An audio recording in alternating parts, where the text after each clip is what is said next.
guys, this is Beth with Godwynstone brokerage.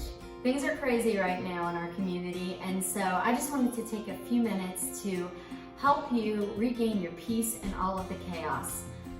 Last week for me, I was feeling a whole lot of fear, anxiety, and at times even a little bit of panic.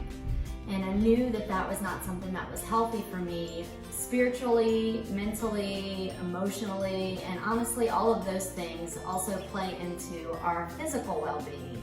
So I took some time and unplugged from all of the social media and all of the media that was bombarding me and really kind of recentered myself. Personally, I'm a Christian, so I recentered myself on the Lord, on scripture, on worship, and God gave me some very practical tips on how to maintain my peace during this time. The first thing is, with everything feeling out of control, we have to just focus on what we can control.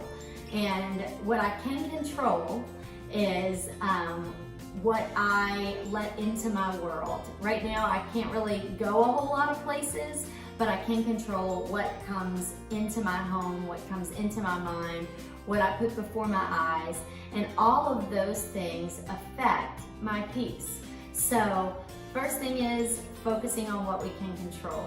The second thing is getting some fresh air, right? Every single day I either go outside on my back patio, soak up some vitamin D and get some fresh air. I do some work from out there, or I take a bike ride with my family, or I go to the park across the street and I walk. And of course I keep 6 feet distance from everybody who's out there, but that's something that's really healthy, is just to kind of get outside of my house, soak up some fresh air, soak up some vitamin D, and get a little bit of a different scenery from what I'm seeing, especially because we don't know how long this is gonna last. The second thing, and this is a huge one, that really made a huge difference for me, was limiting the amount of social media and media that I consume every day.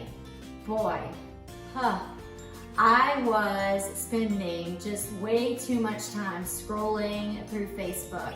And I don't know about you, but a lot of what comes across my news feed was a lot of really scared, panicked people and a lot of articles that backed that up. Now, I know all of us know there's some truth in all of it, but there's a whole lot of things out there that aren't true. And it goes back to kind of what I was saying about what we can control versus what we can't control, and focusing on what we can control. One of the things with all of this, with the virus, is I can't control what's happening in my community beyond what I can do for myself and my family. So while I know that this is a very real virus, and I don't recommend shutting out the truth of what's happening, but I do recommend not feeling like you have to know everything and consume everything, because that does affect, whether or not you feel safe and secure, even within the measures that you're taking. So I just made a decision. I don't need to know everything that's going on. I need to check on it maybe once or twice a day. In the morning, kind of see what the new developments are. In the evening, see what the new developments are. But just because it's happening in the community doesn't mean that I have to allow it to affect my peace right now. Can't do anything about it beyond what I can do for my family, which is to stay home, to be healthy, to eat healthy, and to think healthy. The next thing is, while I'm blocking out all of the negative news, I want to feed myself positive news. For me, that comes in the form of scripture.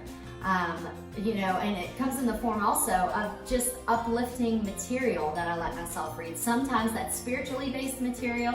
Sometimes that is business-based material that's going to help me, plan for my business. Sometimes that is fiction that, I let myself consume. I always want to make sure whatever it is that I'm consuming, it's uplifting and helping me to grow, to be more positive in my thinking and in my actions with others.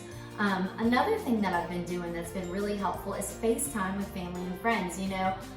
I live with my husband and my daughter, so we're together a whole lot. We're actually really enjoying this family time. but there's a lot of people that I'm not getting to see right now that I miss. And so I'm taking some time every single day to check in with them, to FaceTime with them, see how they're doing, encourage them. It takes the focus off of myself and what I'm facing, and it lets me focus on them. Obviously, also taking time to pray every single day. Every morning, I actually pray all throughout the day, but every morning I wake up and I ask the Lord, who do I need to pray for this morning? I pray for them. Pray for people throughout the day as they cross my mind. I pray for people as I FaceTime with them, as I receive texts, even business texts. I'll pray for those people as I receive those as well.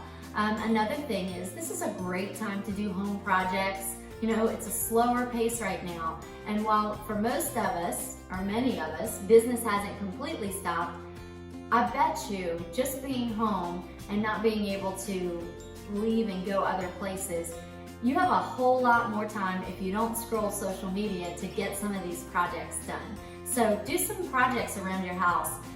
You're gonna feel really good about accomplishing some things that maybe you've wanted to accomplish for a while. Taxes, great time to get taxes done. Research new business ideas and strategies, or maybe hone a craft that you've been wanting to. I have a guitar that I bought several years ago, and my hope is over these next few weeks is to take some time to really hone in on that craft so that it becomes something that I carry beyond this time of quarantine or staying at home. So, and then the last thing is plan for the future. This is a great time to strategize, as I was talking about earlier, and goal set, and both for business and for your life. So all of those things are going to create positive mental and emotional well-being in your soul. It's going to bring peace. You know, when we focus on the negative things that are happening, we start to, our mind is going in that direction, we start to plan in that direction. We don't think about the future, but we have a future. We are going to get through this. And so I just want to invite you to take those practical steps. If you find that you're dealing with fear, anxiety, panic, worry, stop, look at what you're doing, and make some changes in those things. It's these little practical steps that are going to make a huge difference.